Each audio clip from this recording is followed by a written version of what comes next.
காகிதத்தில் இருந்த சட்டங்களை நடைமுறைக்கு கொண்டு வந்தவர். அரசியல் கட்சியினர் வாக்காளர்களை வாக்குச்சாவடிகளுக்கு அழைத்து வரும் நடைமுறைக்கு முற்றுப்புள்ளி வைத்தவர். கள்ள ஓட்டுகளை தடுக்கும் வகையில் வாக்காளர் அடையாள அட்டையை அறிமுகம் செய்தவர். வேட்பாளர்கள் தேர்தல் செலவு கணக்குகளை கண்டிப்பாக தாக்கல் செய்ய வேண்டும் என்பதை நடைமுறைக்கு கொண்டு வந்தவர். தேர்தல் தில்லுமுல்லுகளை கட்டுப்படுத்த தீவிரமான நடவடிக்கைகளை மேற்கொண்டவர். தேர்தல் சீர்திருத்தம் என்றாலே இவர் பெயர்தான் அனைவரது நினைவுக்கும் வரும். டி.என். சேஷன்.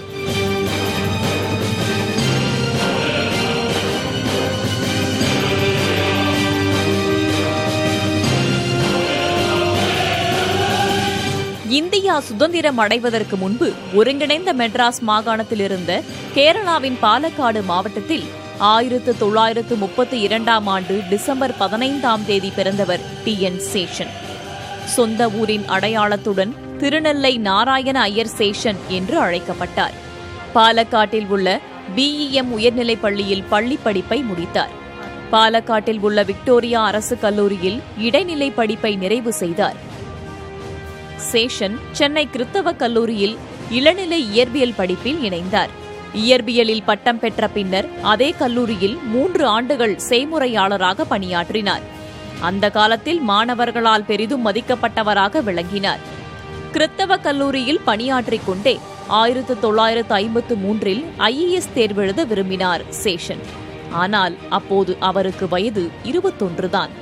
இதனால் ஏற்பட்ட சிறு தயக்கம் காரணமாக IAS பயிலும் எண்ணத்தை கைவிட்டுவிட்டு 1954 IPS தேர்வெழுதினார்.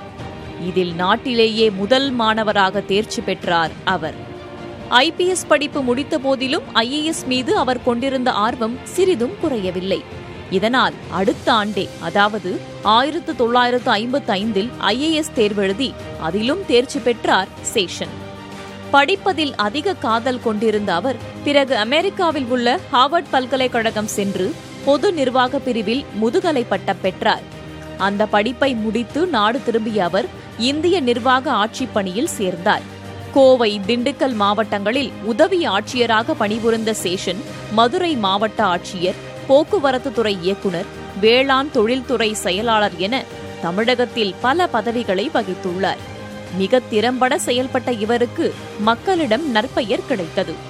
இவற்றிற்கெல்லாம் சிகரம் வைத்தார் போல 1989 ராஜீவ்காந்தி ஆட்சி காலத்தின் போது மத்திய அரசின் அமைச்சரவை செயலாளராக உயர்ந்தார் சேஷன். அதன் பின்னர் திட்டக்குழுவின் உறுப்பினராகவும் இருந்துள்ளார். இவற்றிற்கு பிறகுதான் நாடு முழுவதும் அறியப்படும் IAS அதிகாரியானார். ஆம், 1990 இந்திய தேர்தல் ஆணையத்தின் 10வது தலைமை ஆணையராக நியமிக்கப்பட்ட பின்னர் அவர் ஏற்படுத்திய சீர்திருத்தங்களால் இன்றளவும் பேசப்படுகின்றார். தேர்தல் ஆணையத்தை சேஷனுக்கு முன், சேஷனுக்கு பின் என 2 வகையாக பிரிக்கலாம் என்று சொல்லும் அளவுக்கு இருந்தன அவரது நடவடிக்கைகள். தேர்தல் நடைமுறையில் அரசு ஊழியர்கள், ஆட்சியாளர்களுக்கு பதிலாக பொதுமக்களுக்கு அதிக பொறுப்பு இருந்த காலம் அது. தேர்தலில் பணபலம், ஆள்பலம், அதிகார பலம் போன்றவையும் பெருமளவில் கோலோச்சிய காலகட்டம். தேர்தல் நடைமுறையில் வெளிப்படைத்தன்மை இருக்க வேண்டுமெனில் எதேச்சதிகாரத்தை பயன்படுத்துவதை தவிர வேறு வழியில்லை என்பதை உணர்ந்து கொண்டார் சேஷன். இல்லாத ஒன்றை புதிதாக கொண்டு வந்து விடவில்லை சேஷன். அதுவரை எழுத்திலிருந்த சட்டங்களை தீவிரமாக முன்னெடுக்கத் தொடங்கினார். கடுமையான உத்தரவுகளை பிறப்பிப்பது, அதனை நடைமுறைப்படுத்த அதிகாரிகளை முடுக்கிவிடுவது என வேகமெடுத்தன சேஷனின் தேர்தல் சீர்திருத்த பணிகள். தேர்தல் நடத்தை விதிமுறைகளை கடுமையாக அமல்படுத்துவதில் அவர் உறுதியாக இருந்தார். சேஷன் தலைமை தேர்தல் ஆணையராக பதவியேற்பதற்கு முன்னர் இரவு 10 மணிக்கு பரப்புரை கூட்டங்களை முடித்துக் கொள்ள வேண்டும் என்ற கெடுபிடி எதுவும் இருந்ததில்லை. நள்ளிரவு வரை கூட பொதுக்கூட்டங்கள் நடந்ததுண்டு. தலைவர்களின் வருகை தாமதமானால் பொதுக்கூட்ட மைதானத்தில் தொண்டர்களும் பொதுமக்களும் படுத்துறங்கிய காலமும் உண்டு. தலைவர்கள் அதிகாலை வந்து அதன் பிறகு கூட்டங்கள் நடந்த நிகழ்வுகள் கணக்கில் அடங்காதவை. அதுவரை கூம்பு வடிவ ஒலிபெருக்கிகள் வாயிலாக கட்சியின் கொள்கை பாடல்களும் அந்தந்த காலகட்டத்திற்கு பொருந்தக்கூடிய திரைப்பட பாடல்களும் ஒளிபரப்பப்படும். இவற்றையெல்லாம் கடந்து தலைவர்கள் வந்து உரையாற்றிய பின்னரே தொண்டர்களும் மக்களும் கலைந்து செல்வர். இவற்றை வரைமுறைப்படுத்த சாட்டையை கையில் எடுத்தார் சேஷன். இரவு 10 மணிக்கு மேல் தேர்தல் பரப்புரை மேற்கொள்வதை தடுத்து நிறுத்த அதிரடியாக களமிறங்கினார். இதற்கு கடும் எதிர்ப்புகள். அப்போது உத்தரப்பிரதேசத்தில் நடைபெறவிருந்த தேர்தலுக்கான ஏற்பாடுகளை கவனிக்கச் சென்றிருந்தார் சேஷன். அச்சமயம் அம்மாநில தலைமை தேர்தல் அதிகாரியாக இருந்த ஷைவால் குமார் முகர்ஜி தேர்தல் ஏற்பாடுகள் தொடர்பான அறிக்கை ஒன்றை சேஷனிடம் கொடுத்தார். அறிக்கையை படித்து பார்த்த சேஷன் இதனை கழிவறை காகிதமாக கூட பயன்படுத்த முடியாது என்று கடிந்து கொண்டாராம். விளைவு, உடனடியாக பணியிட மாற்றம் செய்யப்பட்டார் உத்தரப்பிரதேச தலைமை தேர்தல் அதிகாரி ஷைவால் குமார் முகர்ஜி. இந்த சம்பவத்தை நினைவு கூர்ந்த IAS அதிகாரி அலோக் ரஞ்சன் சேஷனின் கராரான செயல்பாடுகளுக்கு உதாரணமாக மேலும் ஒரு நிகழ்வையும் குறிப்பிட்டிருந்தார். ஒருமுறை டெல்லியில் மாவட்ட ஆட்சியர்களின் கூட்டத்திற்கு அழைப்பு விடுத்திருந்தார் சேஷன். இதில் பங்கேற்க 3 நிமிடங்கள் தாமதமாக வந்த இமாச்சல பிரதேசத்தைச் சேர்ந்த ஒரு ஆட்சியர் அதற்காக மன்னிப்பும் கேட்டுள்ளார். இதனை ஏற்க மறுத்த சேஷன் அந்த அதிகாரியை கூட்டத்தை விட்டு வெளியேறுமாறு கூறிவிட்டாராம். தேர்தல் நடத்தை விதிகளை பின்பற்றும் விஷயத்தில் அரசு ஊழியர்களிடம் மட்டுமின்றி அரசியல்வாதிகளிடமும் மிகவும் கண்டிப்புடன் நடந்து கொள்வார் என்பதற்கு உதாரணமாக பல சம்பவங்கள் சொல்லப்படுவதுண்டு. ஒருமுறை உத்தரப்பிரதேச முதலமைச்சராக இருந்த முலாயம் சிங் தேர்தல் நடத்தை விதிகளை சரியாக பின்பற்றுகிறாரா என்பதை உறுதி செய்யுமாறு அம்மாநில அதிகாரிகளுக்கு உத்தரவிட்டிருந்தார் சேஷன். இல்லையெனில் தேர்தல் ஆணையமே இதனை உறுதி செய்யும் என்றும் கண்டிப்புடன் கூறியிருந்தார். அப்போதைய தேர்தல் பரப்புரையின் போது பதாவுன் என்ற இடத்தில் முலாயம் சிங் சென்ற ஹெலிகாப்டர் தரை இறங்குவதற்கு ஏற்பாடு செய்யப்பட்டிருந்தது. ஒரு பொதுக்கூட்டத்தில் கலந்து கொள்வதற்காக அவர் வருகை தரவிருந்தார். அப்போது சூரிய பிரதாப் சிங் என்ற அதிகாரி தலைமை தேர்தல் ஆணையத்தை தொடர்பு கொண்டு முலாயமின் ஹெலிகாப்டர் தரையிறங்க அனுமதிக்கலாமா என கேட்டுள்ளார். அதற்கு முந்தைய நாள்தான் தேர்தல் நடத்தை விதிகள் அமலுக்கு வந்திருந்ததால் கூடாது என பதில் வந்தது தேர்தல் ஆணையத்திடமிருந்து. இதையடுத்து பதாவுன் நகரில் அந்த ஹெலிகாப்டர் தரையிறங்க அனுமதி மறுத்தார் சூரிய பிரதாப் சிங். இதனால் முலாயம் வந்த ஹெலிகாப்டர் திருப்பிவிடப்பட்டு மொரதாபாத்தில் தரையிறங்கியது. விளைவு, முலாயம் சிங்கின் சீற்றத்திற்கு ஆளானார் சூரிய பிரதாப் சிங். அதுதான் சேஷனின் சகாப்தம் தொடங்கிய காலம் என்று சூரிய பிரதாப் சிங் ஒரு கட்டுரையில் குறிப்பிட்டிருந்தார். சேஷனின் கண்டிப்புகள் பற்றி பெயர் குறிப்பிட விரும்பாத ஓய்வு பெற்ற மற்றொரு அதிகாரி குறிப்பிடுகையில், தேர்தலில் வெற்றி பெற தாங்கள் விரும்பியதையெல்லாம் செய்ய அனுமதிக்க வேண்டும் என்று நினைக்கும் அரசியல்வாதிகளுக்கு சேஷன் சிம்ம சொப்பனமாக உருவெடுத்தார் என்று கூறியிருந்தார். தேர்தல்கள் எப்படி நடத்தப்பட வேண்டும் என்பதை இந்தியாவுக்கு காட்டியவர் அவர்தான் என்றும் அவர் சுட்டிக்காட்டியிருந்தார். தேர்தல் ஆணையத்தை கடுமையான நிறுவனமாக மாற்றியது சேஷன் தான் என்றும் குறிப்பிட்டிருந்தார் பெயர் குறிப்பிட விரும்பாத அந்த அதிகாரி. ஒரு தொகுதியில் தேர்தல் முறைகேடுகள் நடப்பது தெரிய வந்தால் அங்கு தேர்தலை தள்ளி வைக்கவோ அல்லது ரத்து செய்யவோ தலைமை தேர்தல் ஆணையருக்கு அதிகாரம் உண்டு. இந்த விதிமுறையை துணிச்சலுடன் நடைமுறைப்படுத்தியவர் சேஷன் தான். தவறு செய்யும் அதிகாரிகள் மட்டுமின்றி மாநில ஆளுநர்கள் மீதும் நடவடிக்கை எடுக்கப்படுவதை உறுதி செய்தவர் அவரே. சேஷன் தலைமை தேர்தல் ஆணையர் ஆவதற்கு முன்னர் அரசியல் கட்சியினர் வாக்காளர்களை கார்கள், ஆட்டோக்கள் உள்ளிட்ட வாகனங்களில் வாக்குச்சாவடிகளுக்கு அழைத்து வருவது மிகச் சாதாரணமாக இருந்தது. அதற்கு முடிவு கட்டியவர் சேஷன் தான்.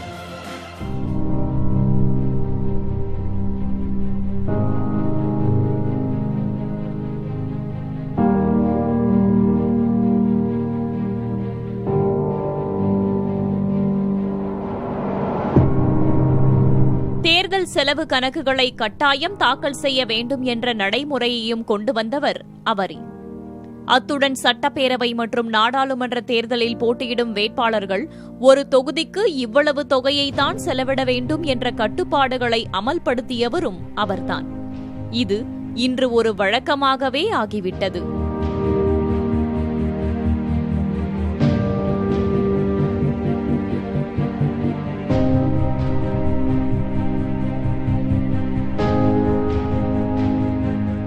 தேர்தல் ஆணையத்திற்கு இவ்வளவு அதிகாரங்கள் உள்ளதா? அவற்றை இவ்வளவு கராராக அமல்படுத்தும் ஒரு அதிகாரியா என சேஷனை பார்த்து வியந்தனர் நகர்ப்புற வாக்காளர்கள். ஒரு திரைப்பட நடிகரை போல பார்க்கப்பட்டார் அவர். இதனால் வாக்குப்பதிவு விகிதம் கணிசமாக அதிகரித்ததாக கூறுகின்றனர் தேர்தல் நிபுணர்கள்.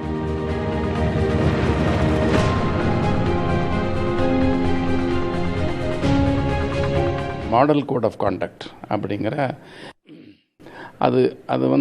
அது வரலையும் அது அமலில் இருந்தது. ஆனால் அது சரியான முறையில் அமல்படுத்தப்படவில்லை என்பது தான் நிதர்சனமான உண்மை. அது அவர் காலத்தில் அவர் அதை கொஞ்சம் திருத்தி அமைத்தார். அந்த மாடல் கோட் ஆஃப் கான்டக்ட்டுங்கிறது எல்லா அரசியல் கட்சிகளும் சேர்ந்து உருவாக்கினது தான். அது அப்புறம் எலெக்ஷன் கமிஷனை கொடுத்து நீங்கள் இதை இம்ப்ளிமெண்ட் பண்ணுங்கள் அப்படின்னு சொன்னாங்க. அந்த இம்ப்ளிமெண்டேஷன் சரியாக நடக்காமல் இருந்த சமயத்தில் இவரோட காலத்தில் அதை சரியாக அதை அமல்படுத்துறதுனால நிறைய இடத்துல ஆச்சரியமாக பார்த்தாங்க. அதாவது இத்தனை பவர்ஸ் இருக்குது எலெக்ஷன் கமிஷனுக்கு, அதை இதுவரையில் சரியாக பயன்படுத்தப்படவில்லை என்பது ஒரு ஒரு உண்மை என்று தெரிந்து கொண்டார்கள். இரண்டாவது இன்னொரு முக்கியமான அவருடைய பங்களிப்பு என்னன்னு சொன்னீங்கன்னா, எலக்ட்ரோரல் ஐடென்டிட்டி கார்டு அப்படிங்கிறப்ப நம்ம யூஸ் பண்ணுறோம் இல்லைங்களா, அது அவர் காலத்தில் கொண்டு வந்தது. அதாவது இந்த போகஸ் ஓட்டிங்கெல்லாம் தடுக்கணும் அப்படிங்கிறச்சே ஒவ்வொரு வாக்காளர் கையிலையும் ஒரு அடையாள அட்டை இருக்கணும். அந்த அடையாள அட்டை எலெக்ஷன் கமிஷன் அஃபிஷியல்ஸ் மூலமாக கொடுக்கப்பட வேண்டும் என்று அதை அமலில் கொண்டு வந்தார். அந்த அமலில் கொண்டு வரும்போது நிறைய அதுக்கு எதிர்ப்புகள் ஏற்பட்டது. ஆனால் சேஷனின் பல நடவடிக்கைகள் அரசியல்வாதிகளுக்கு எரிச்சலூட்டின. ஆண்டாண்டு காலமாக தங்கு தடையின்றி செய்து வந்த வேலைகளுக்கு அவர் முட்டுக்கட்டை போட்டதால் ஆத்திரம் கொண்டன சில அரசியல் கட்சிகள்.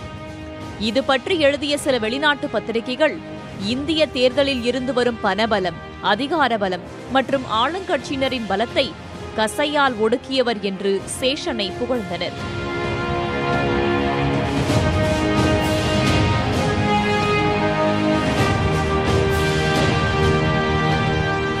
இதன் எதிரொலியாக 1993ஆம் ஆண்டு தேர்தல் ஆணையம் பல உறுப்பினர்களை கொண்ட அமைப்பாக மாற்றப்பட்டது.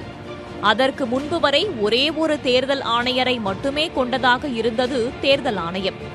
சேஷன் வானளாவிய அதிகாரம் படைத்தவர் போல் செயல்படுகிறார் என்று கருதிய அப்போதைய நரசிம்மராவ் அரசு அதற்கு கடிவாளம் போடும் முயற்சியில் இறங்கியது. விளைவு MS கில், GVG கிருஷ்ணமூர்த்தி ஆகிய இருவர் தேர்தல் ஆணையர்களாக நியமிக்கப்பட்டனர்.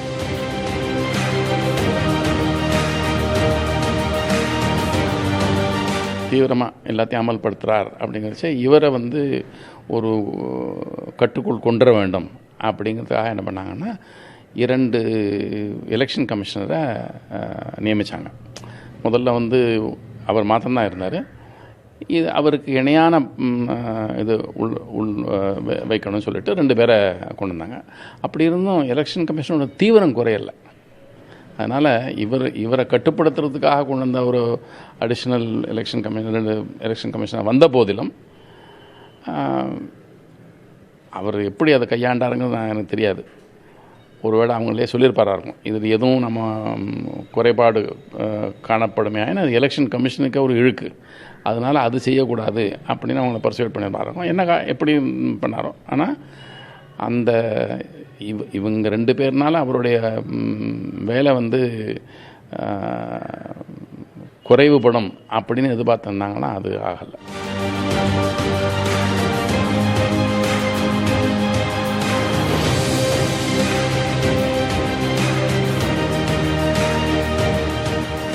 தேர்தல் தன்னாட்சி கொண்ட அமைப்பு என்றாலும் அது எப்போதும் மத்திய அரசின் கட்டுப்பாட்டில் தான் இருந்து வந்துள்ளது என பரவலாக பேச்சு உண்டு. அதிலிருந்து தேர்தல் ஆணையத்தை மீட்டதில் சேஷனின் பங்கு அளப்பரியது என்று பேசப்படுகிறது. சேஷனின் தலைமையில் தேர்தல் ஆணையம் முன் எப்போதும் இல்லாத மாற்றங்களை கண்டது.